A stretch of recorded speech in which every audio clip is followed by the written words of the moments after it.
Hey, what's up, everyone? Before we jump into this massive 49ers mailbag with all these trade rumors and questions, I just want to ask you for a quick favor that would mean the world to me. If you could just take 1 second right now and hit that like button, it would be incredibly important to me and helps this channel grow so much.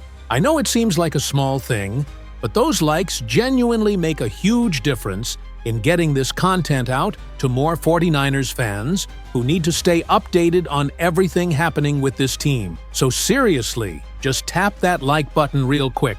It literally takes 1 second and it helps me out more than you know. I really appreciate each and every one of you for taking the time to do that. Alright, now let's get into this Sports Center mailbag because there's so much to cover. What's up, everyone? So I was watching Sports Center on ESPN earlier, and they had this fantastic mailbag segment where they were taking questions from 49ers fans heading into this massive Week 7 matchup against the Atlanta Falcons on Sunday Night Football. The host was going through viewer questions about everything from potential trades to injury concerns to predictions for the game itself. And honestly, some of the trade scenarios being discussed had me really thinking about what direction the Niners should go at the deadline. Hey, what's up, everyone? Before we jump into this massive 49ers news, I just want to ask you for a quick favor that would mean the world to me. If you could just take 1 second right now and hit that like button, it would be incredibly important to me and helps this channel grow so much.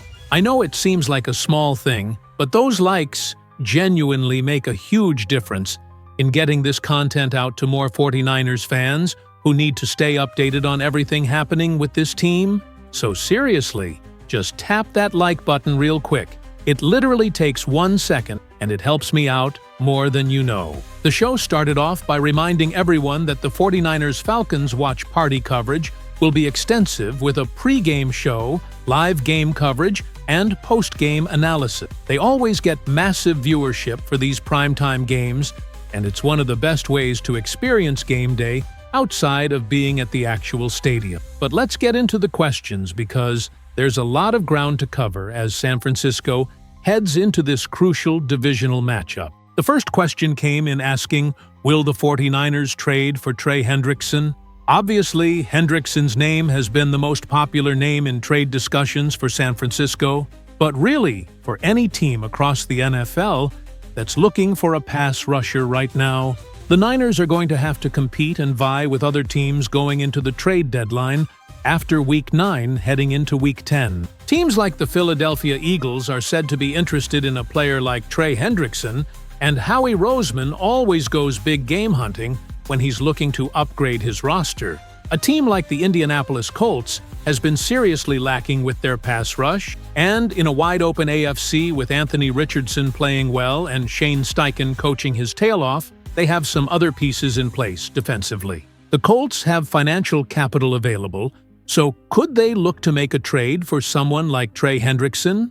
His former defensive coordinator Lou Anarumo is currently the defensive coordinator with Indianapolis, which creates a natural connection. Any team looking for a pass rusher is looking at Hendrickson as the star player to go after at the deadline. The Bengals made a last-ditch effort trying to save and salvage their season by trading for quarterback Joe Flacco in a rare interdivision trade going into Week 6. They competed with the Packers, but have now lost 4 games in a row after that 2-0 start. If Cincinnati continues to lose games, it just doesn't make any sense for the Bengals to hold on to Hendrickson if they're not going to make the playoffs. The AFC North is wide open right now, with the Steelers in firm control of the division. There was a big Thursday night football game between the Steelers and Bengals, and if Pittsburgh won that game, it's like, what are you even doing if you're Cincinnati?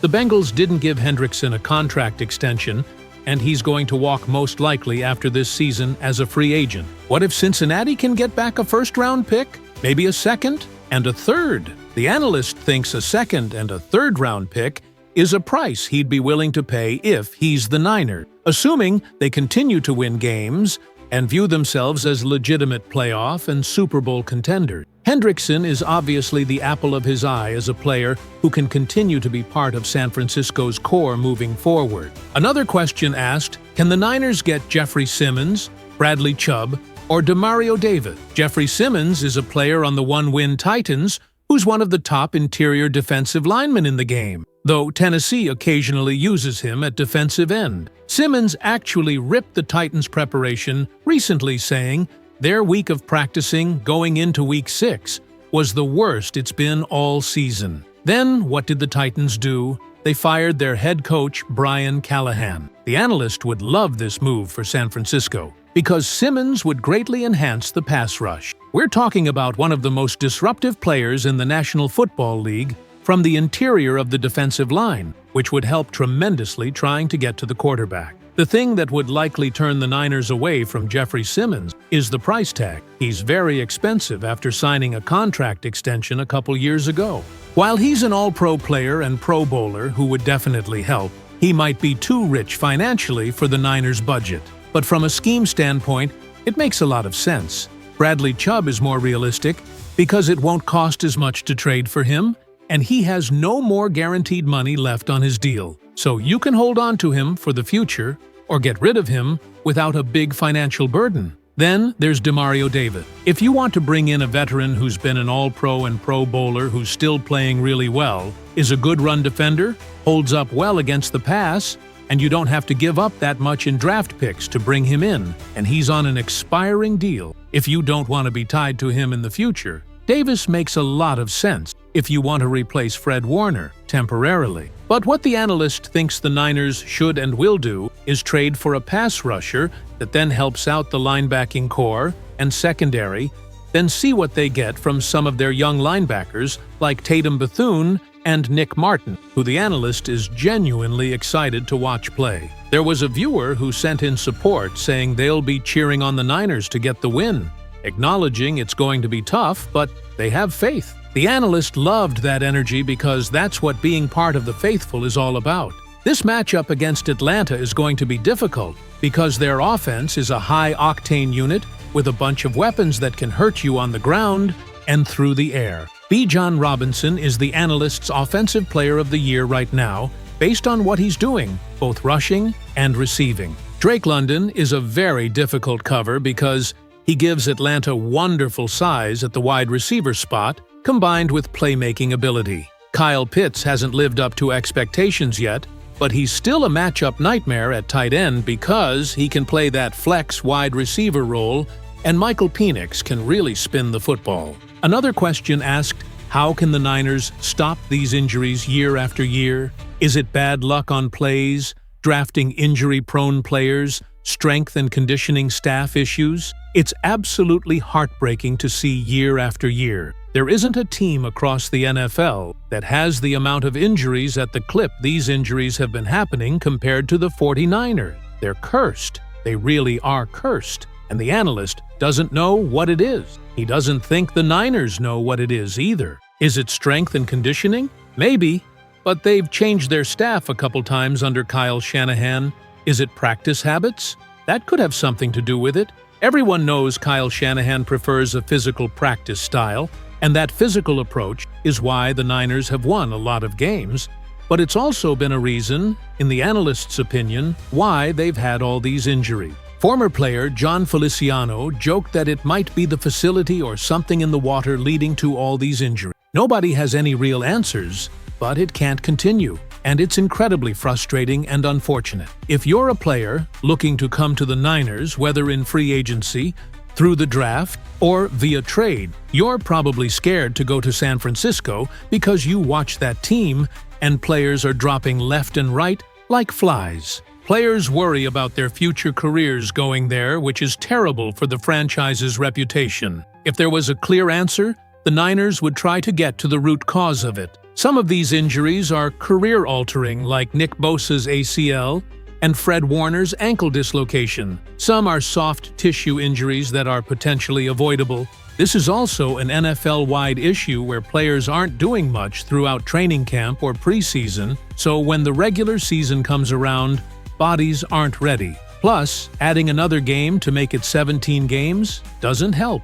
It's dumbfounding and mystifying. After the sponsor break, another question came in suggesting trading Jawan Jennings for Kayvon Thibodeau, saying it would fill a need. The analysts love this idea because it addresses needs for both teams. The Giants need a wide receiver desperately, and the Niners need a pass rusher. The Giants have one of the worst wide receiver rooms in football because Malik Nabers is out for the year. The Niners desperately need to enhance their pass rush. Jawan Jennings could help rookie quarterback Jaden Daniels and give him a legitimate weapon while also fitting the Giants' identity of being a physical, tough football team led by Daniels and Cam Akers, who the analyst wanted the Niners to draft. The Giants would obviously miss Thibodeau, but aren't they trying to support the most important person in their organization, which is their quarterback?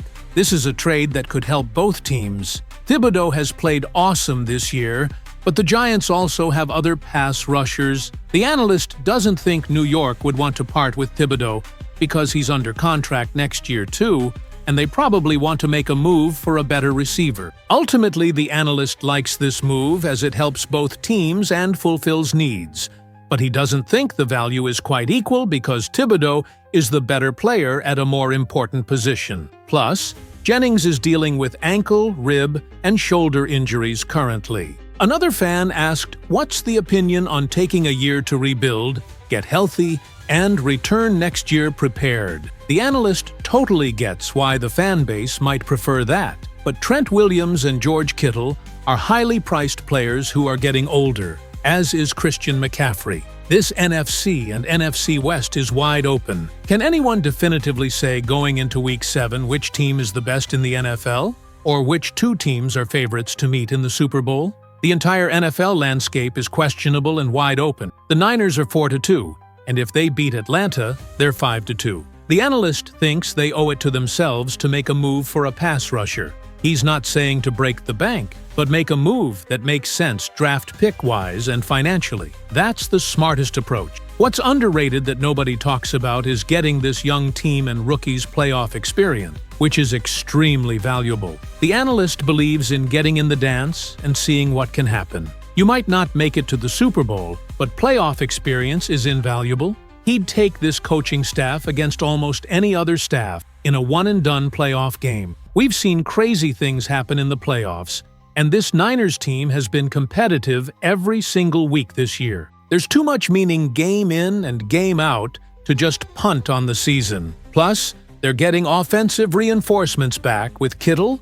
Ricky Pearsall, and Brandon Ayuk returning. The goal is making a move to improve the team for now and the future. Someone asked, what's up with Jacob Cowing? He injured his hamstring, came back, then injured his hamstring again. When that happens, for a quick, twitchy player with speed, it's really going to cost development time. He hasn't been able to come back healthy from that hamstring issue. Jordan Watkins hasn't been able to come back from his calf injury either. It's unfortunate because there was excitement to see players like Watkins and Cowing contribute. A viewer asked if Fred Warner's current ankle injury is the same ankle he played through last year. The analyst looked it up and confirmed yes, it is the same ankle. Warner fractured his ankle last year and still played through it, then dislocated that same ankle this year. The concern is back-to-back injuries to that same ankle, though the analyst doesn't think the injuries are directly tied together, since this one was friendly fire, where he got rolled up on. Warner has only missed one start in his entire career, so he's been an incredibly durable player throughout his time with San Francisco. The show wrapped up asking for final predictions on the Atlanta-San Francisco game and thanking everyone for submitting questions for the mailbag. It's going to be a massive Sunday night football showdown, and the 49ers need to find ways to overcome all these injury challenges if they want to keep their playoff hopes alive in what's turning out to be a wide-open NFC race.